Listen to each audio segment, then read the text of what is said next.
Hi, I'm James Ward-Prowse, Southampton captain, and you're watching Uncut on the Premier League YouTube channel. And it's Ward-Prowse who strikes it! And that is absolutely outstanding.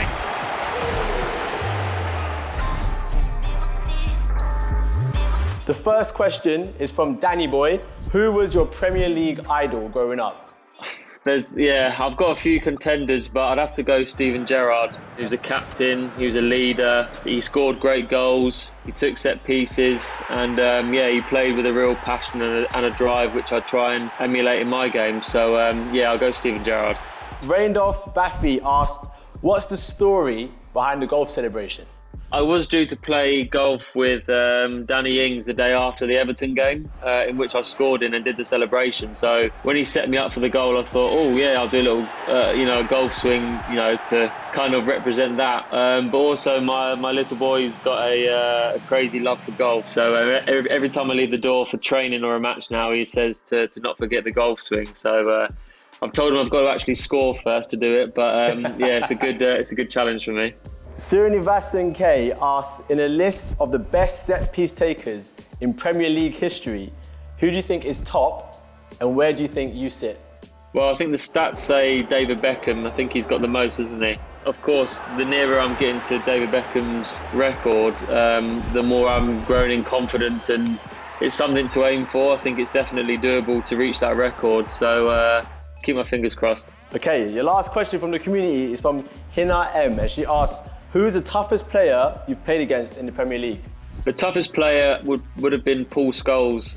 I was lucky enough to play against him. It was my first year in the Premier League, and he came on with about 20 or 30 minutes to go, and I think we were 2 or 1 goal up. Obviously in the midfield area, I couldn't get near him. But Van Persie, good save by Davis. Scholes making an immediate impression with that lovely through ball.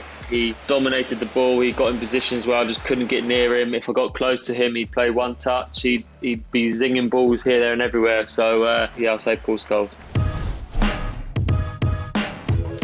So your FIFA rating from last year, you were rated 79 overall. How did those numbers sound?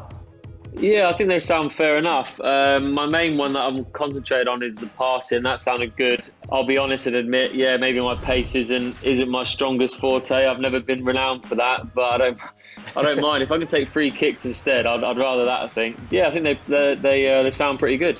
The thing for FIFA 22 now is we're going to try and go and guess your stats on your items. So, out of 99, what do you think your pace should be? So it was 60 in the first one. I don't know. I'd like to think they're being a bit more kinder to me. I'll go something like 65. I think that's fair. Yeah. I'll back myself a bit. I mean, I need to improve year on year. Come on, I need to get something.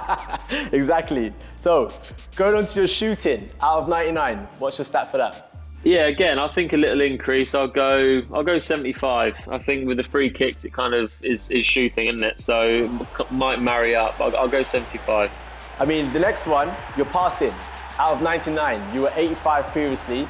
I'm going to back myself in all areas to improve. So I'll go 88. Slight improvement. That's probably one of my strongest assets, apart from the set pieces. So yeah, something I'll look to improve. I'll go 88.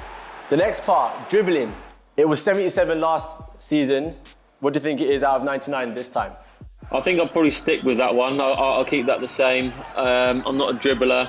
It's not my strongest part. Next up, defending. I think 66 was your last item. So this time around, would you say the same? No, I'm going to go for 70, I think. Yeah, it's a part of my game that has improved.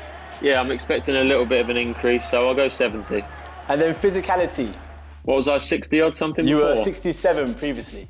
Yeah, I mean, it's been pre-season and I've done a lot of gym, but the guns aren't growing, and so I'll go 68. All right, so overall, so before you were 79, what do you say you are now? I think I'm just about in the 80s. I don't know, I'll go 81. Who is your favourite player from Southampton's past and why? Oh, good question. Obviously, Letizia is a candidate, but for me, the player I enjoyed the most was Ricky Lambert. For what he did for the football club was incredible. And I think people didn't realise how good he was because he was so big, so people don't think necessarily he's good with his feet. But I was in awe of him in training because he was able to just link play so well, good in the air, and he could take an incredible free kick, which I witnessed many a time, and penalties. I don't think he missed a penalty for Southampton. So, yeah, I'll say Ricky Lambert. What would be the one thing that you learned from Ricky Lambert? His free kicks, for sure. I mean, he'd practice once a week, so I'd be behind him, like, you know, please can I have a go, kind of thing. And then he actually eventually gave me one in a game once. I took it and I just hit the top of the netting over the bar, and just to be in the presence of someone who was really good at it kind of inspired me. Okay, so we're moving from the past, we're heading into the present. Who's your favourite current Southampton player? There's a lot of candidates, a lot of good players. But for me, I'd have to say my midfield partner, Oriol Romeu. For me, yeah, he's a great professional, hard as nails, trains at an incredible intensity, and there's at least 2 or 3 tackles a week where everybody ends up laughing because normally, you know, you don't go full throttle. If you know you're going to potentially smash someone, you just ease off, but he just goes for it, and it's great to be around. Okay, so stepping away from the present, heading into the future. I mean, we've been renowned for bringing a lot of young players through, and we just added a few other younger players, Armando and Tino. But I think for me that I've seen more consistently for a period of time would be Nathan Tella. I think he's going to be a real quality player in the Premier League. His obvious attributes are his physicality and his pace and his speed. Yeah, it's frightening. I wouldn't want to be up against him based on my FIFA stats, but yeah, with time he'll be a really good player for Southampton. What do you think it is about Southampton that produces such amazing young talent time and time again over the seasons? I think it just attracts the right players because there's always a player in the first team that has gone through that journey. So when I was coming through, I had Alex Oxlade-Chamberlain, who was ahead of me, obviously Theo as well, Gareth Bale. There are a lot of young players that were always there. So there's always that continued, oh, look, there's a player there and the next one will be me kind of thing. And, you know, I think if you are good enough, you'll get your chance regardless of whether you're 16, 17, 18. I've been through it firsthand, and yeah, it's a special journey. So James, we all know you're a set-piece specialist banging in free kicks. You scored 4 last season. So we're going to take a look at all of them now, starting with Newcastle. But this is a good opportunity here for Southampton, and you expect Ward-Prowse to be the one on the ball here. I did think beforehand it was way too far out. I remember it being given and I thought, we need to get back in the game here. Yeah, it's not the ideal distance. I needed to give it a little bit more oomph. Vestergaard creates a distraction. Ward-Prowse, oh! He leaves his calling card inch perfect. Probably one of my best free kicks I've taken for sure. Cool, okay, we move on to the second free kick against Man United at home. Yeah, this was a tougher one because it was a bit closer. And obviously the angle is a little bit more tighter, I suppose. And there's a big wall there. You got Maguire. Here's Ward-Prowse. It's brilliant. He's done it yet again. And I didn't actually see if it went in because obviously De Gea went into the post. And to score against Man United as well is always a special moment, I suppose. Few can rival his mastery from that kind of situation. Okay, moving on to your third free kick. It was against Aston Villa away. When you said the Aston Villa one, I was thinking, oh, which one? Because I scored 2. So that's a nice feeling. So I can pick out of them both. But a bit further out this one.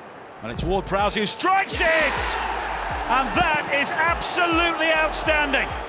Not so much curl, it was more of a pacey one. Yannick always blocks the keeper for me. He's obviously not with us anymore, but yeah, special goal that one for sure. And on my birthday, so it was a good day all round. Speaking of the second one, we're going to look at it now. But it's Ward-Prowse who strikes it again. Oh, he's done it again. James Ward-Prowse is absolutely sensational. Yeah, this one was really difficult because obviously I'd scored previously, so you know whether the keeper was a little bit anxious I was going to go his side and mix it up. Important goal for us in that game anyway. Right, so out of those 4, I'm going to ask you to pick your favourite one. The Newcastle one, just purely because literally before I struck the ball I thought, I'm not going to score this, and then I ended up actually scoring it, so it's quite funny actually. Following that, are there any other free kicks you've scored in previous seasons that have rivaled or even bettered that Newcastle one? My first ever one against West Brom was huge because I'd taken a few prior to that, and I'd developed a bit of a name for myself for, you know, free kicks as such, and I had nothing to back it up with. Ward-Prowse. Oh, it's magnificent! Fantastic goal by James Ward-Prowse. But to get the first one out of the way and to score it gave me the confidence that I could do it in the Premier League. And the first of anything is always special. So the one against West Brom. Brilliant. Well, listen, James, thank you so much for your time. It's much appreciated, of course. No problem. And good luck for the rest of the season as well. Yeah, thank you very much. Cheers for that. Nice one, mate. Take care. A massive thank you to Southampton and, of course, James Ward-Prowse. His free kick technique is absolutely immaculate. But what I want to know from you guys is who is the greatest Premier League free kick taker of all time? Put that in the comments below. Be sure to subscribe and, of course, hit the bell so you don't miss an upload.